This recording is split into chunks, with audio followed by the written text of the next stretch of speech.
Hello, everybody, and welcome back to Typical City. This is your latest Manchester City news and transfer news. A few things to get through today. Gabriel Veiga, City have entered the race for the Celta Vigo potential magician. I don't quite want to call him a magician yet. He looks talented, but looks can be deceiving. He's in a struggling team. He was in a relegation battling team last season, but there are a few things to his game. He does look a little bit raw.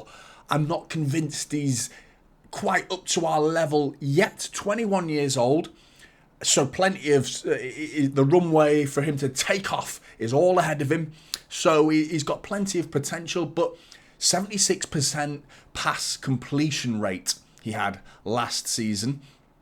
So I'm not completely convinced that he's the ideal replacement for Gundogan. People have even said it's an alternative to Declan Rice, which makes absolutely no sense whatsoever because they are polar opposite ends of the midfield spectrum. Neither of these players would play in their opposite positions. Declan Rice is a holder. This Gabriel Veiga is very much an attacking and creative midfielder.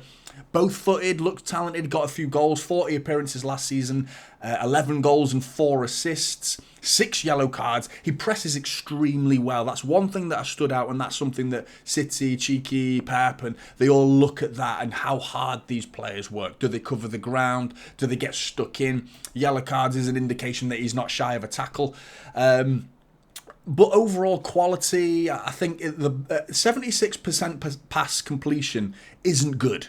In truth, I mean, all of City players tend to be 80% plus, but I do think that the pass completion rate can be a deceiving stat. It's one of those stats that, I mean, in particular, Kevin De Bruyne has probably got the worst percentage pass completion rate in the whole of the City team. That doesn't mean he's the worst passer of the ball by any stretch of the imagination. What that means is he goes in for the creative passes. He goes for that killer ball. Now, if you're Rodri and you receive the ball and you pass it 5 yards right or pass it 5 yards left, you're going to end up with a 95% pass completion rate because you're not trying the risky ball. You're not trying that creative killer ball that can split a defence wide open. If you do go for those types of passes, they're not always going to come off. And that's why your pass percentage completion rate tends to drop a little.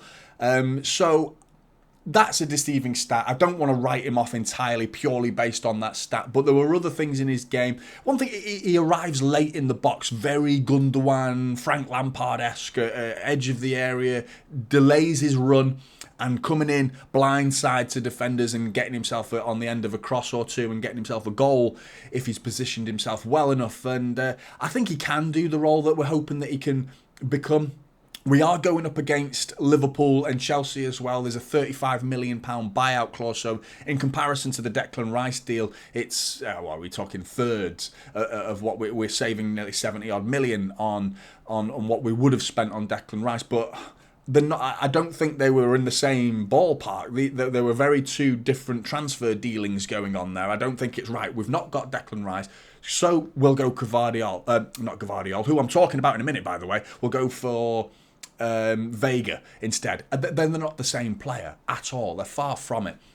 I think the Kovacic signing is starting to make more and more sense the more this transfer model that City are trying to implement into the 23-24 next season is starting to make more sense with Kovacic. I wouldn't be surprised if his versatility is starting to get used more often, dropping into the role that was going to be Declan Rice's position. But on the Declan Rice deal itself, have City done something there again? Because we've risen the price. So it's a tough one to take because on one hand, City have missed out on a very good he's world-class defensive midfielder. But on the other hand, City have avoided breaking the British transfer record fee, spending over 105 million. So it's kind of like watching your father-in-law drive off a cliff, but he does it in your Ferrari. You're going to have mixed feelings. But I think we could have done a fast one there on Arsenal because it's not the first time we've entered into a bidding war. And it wasn't a bidding war, we placed a bid. There was no second bid from City. So any Aluko's now taking to Twitter and every social media platform she wants to say that I was right, I told you, complete bollocks. What she says is that we put that bid in as a favour to Arsenal, as a favour to Mikel Arteta, to make Arsenal make sure they get their man, because that's what we want. That's what a good football club does. They empower other football clubs and make them better. That's what we do, isn't it? What a nonsensical. And she's even started to throw the race card out, which is really disappointing. Really disappointing, saying that everyone who's having a go at her is racist and sexist. Being stupid has nothing to do with race. Absolutely nothing to do with it. But forget her. She talks nonsense, that person. But Gvardiol, that has gone very, very quiet. A bid that came in from...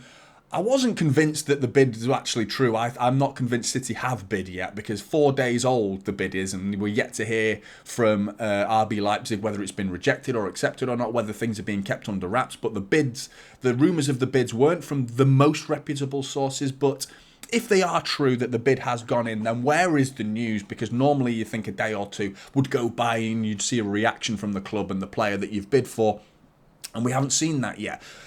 But that doesn't necessarily mean it didn't happen, because there is known previous issues with Chelsea putting a bid in for Gvardiol last season.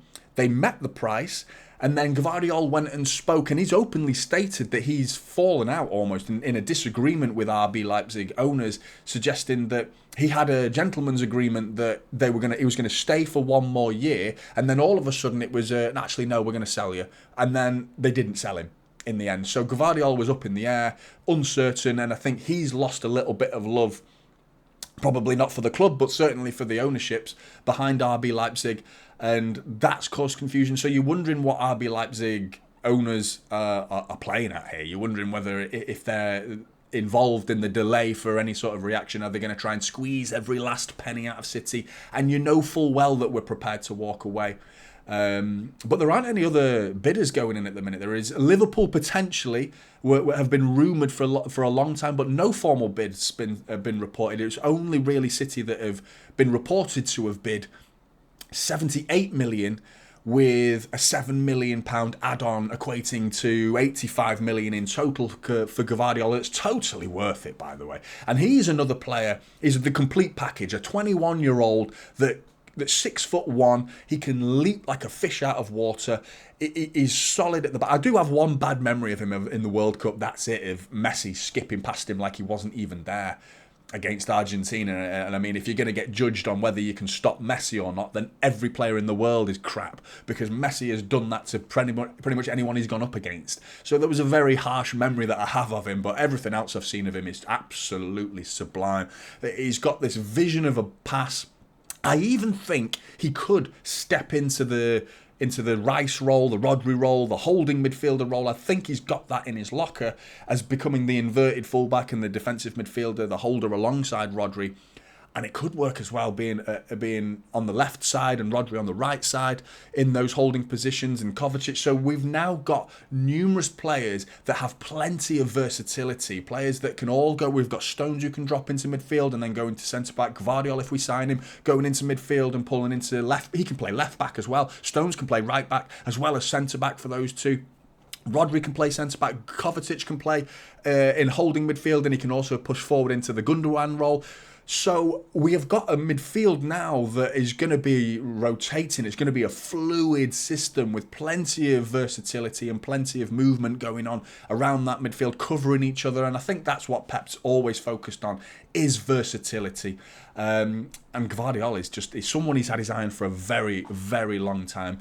And on other news, Luca Fletcher, a young lad from Reading, who I've only seen the small clips of, very little information of him out there because he's so young and a very much of an unknown prospect. But from what I have seen, big lad for a 16-year-old, pace, and he loves a tackle as a striker, who tends to drift out wide as well. So he's got pace in abundance. He can finish, two-footed, big, strong in the air, loves a tackle. And that's something. Gabriel Veiga is another, Kovacic and Gvardiol, now Luca Fletcher. All these players, their attributes start to align with one another. And pressing is always something that Pep wants in a team. We can't have players that don't press.